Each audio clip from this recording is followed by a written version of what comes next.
I was absolutely unglued watching the bizarre social situations presented to us in Speak No Evil 2024. I wanted to crawl under the sofa. Speak No Evil 2024 version comes in at 1 hour 50 minutes.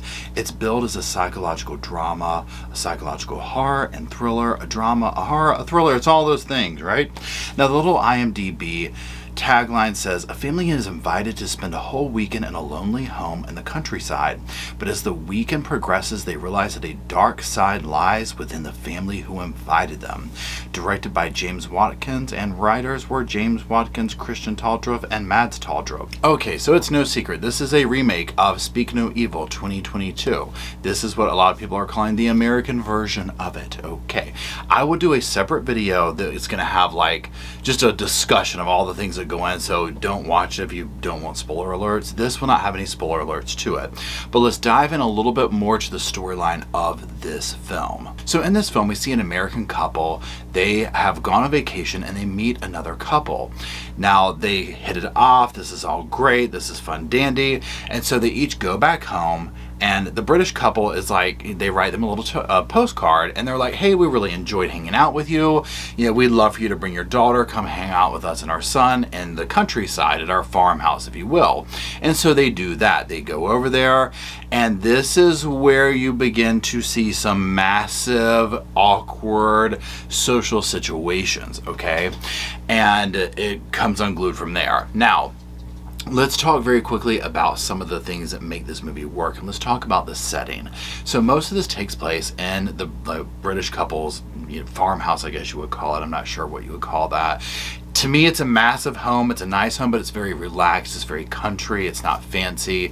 There's no frills to it. And this helps to represent them, their personality, and that whole narrative going on in this film. Now, the American couple who had like moved to London and done all this stuff, they're more conservative, more what some might call yuppie, that type of energy, a little bit more stick in the mud, if you will, okay?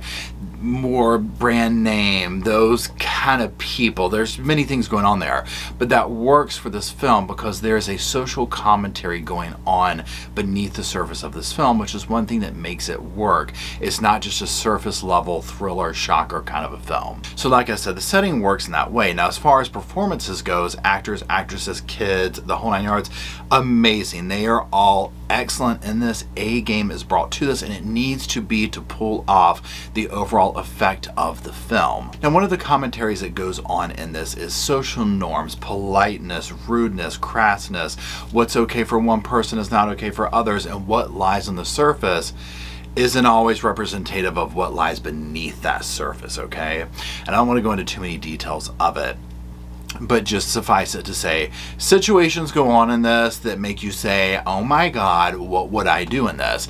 Now, I said this in my review for 2022 version, I'll say it here again. This movie for me would never happen because I would never be in the premise of going to a stranger's home, let alone to stay for several days, right? I might entertain it to go get a hotel room, but this is a fiction, this is a horror, we have to make it work, right? So I get that. The first sign of some of the things that took place in this film, I would have been like, I'm done, I'm uncomfortable, I'm finding a reason to leave.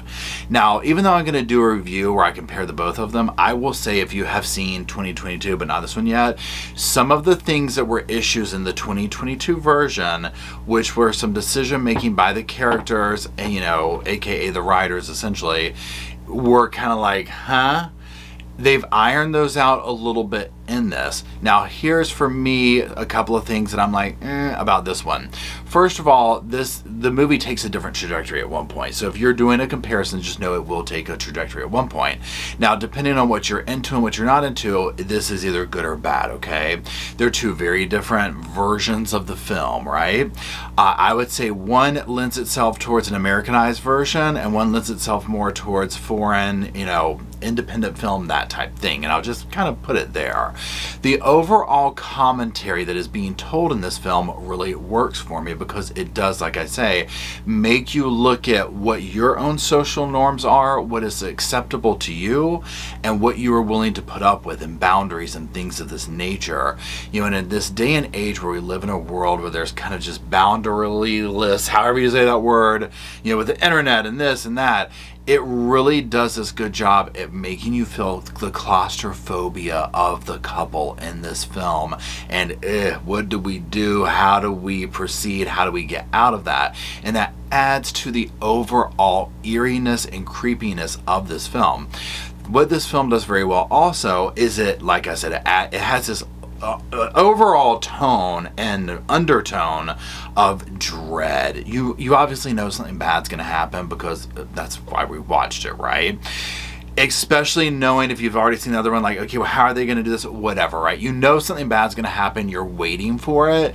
And the awkwardness just kind of keeps you on edge. It's like a roller coaster going up and up and up and up and up. And then it just starts going, okay? And it leaves you with an emotional thud at the end of this film. That's all I'll say about that. Now, did it make me put my phone down? 100%. I actually ended up, I woke up, I went to bed early, I woke up, I was like, oh, you can rent this or buy it on Prime. So I was like, Paul, just go ahead and do it. You haven't gone to the theater to see it. Y'all, 2 o'clock in the morning, I am invested from start to finish in this film, okay? I was like, oh, great. Well, tomorrow should be a real nice day. Did it make me put my phone down? 100%. Okay, I did not pick the phone up. It gets a slice of spice and a dice. All three. Okay. Definitely go see it or rent it however you want to go see it or whatever. Do you need to see it on the big screen? I would say no. I mean, a lot of films are great for that because of the, you know, the atmosphere and that kind of thing. So if you can, great. But again, I watched it at home on my TV, and my TV's not that big. It was at nighttime. I was alone except for my little dogs. That did contribute. Are there jump scares? Yes. Is there very uneasy moments? Yes. Is there some like social awkwardness? Yes. You know, there's all those things going in this. Again, as I get older in life, I have a different set of fears. Yes, obviously, I don't want to know that Jason Voorhees is behind my shower curtain. Who does? However, this kind of fear of, I've gone to some new people's house that I just met on a vacation. They seem cool. Let's go hang out. And all hell ensues. That could really happen, okay? Like, that's something that could truly happen, and that's what's frightening about it. So, that being said, let me know what you think in the comment sections. Do put a little spoiler alert if you're going to, you know, put spoiler alerts in there, whatever.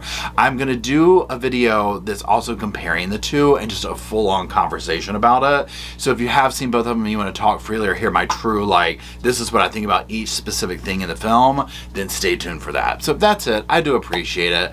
Let me know what you think in the comments. And if you're still watching, well, thank you for hanging in there till the end. And until we meet at the big screen, the little screen, whatever screen you watch this on, I'll see y'all soon.